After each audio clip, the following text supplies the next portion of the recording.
সম্প্রতি ৩০ সদস্যের একটি দল নিয়ে সফলভাবে কৈলাস মানস সরোবর যাত্রা সম্পন্ন করেছি আমরা।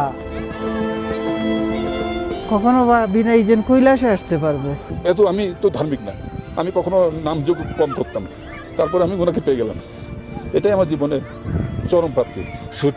শুধু বেঙ্গল বিজনেস হিসেবে দেখলে হবে না, ওনারা আমাদের ভ্রমণ পিপাসুদের, তীর্থযাত্রীদের একটা অনন্য উচ্চতায় নিয়ে যাচ্ছেন। আমি খুবই খুশি।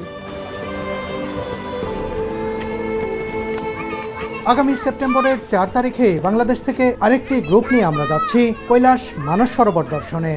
এই ভ্রমণে শুধু কৈলাস মানস সরোবরই দেখাবো না, দেখাবো নিষিদ্ধ নগরী লাসায় অবস্থিত বিখ্যাত Potala palace, Jokhang temple, Drepung monastery ও সেরা মনেস্ট্রি।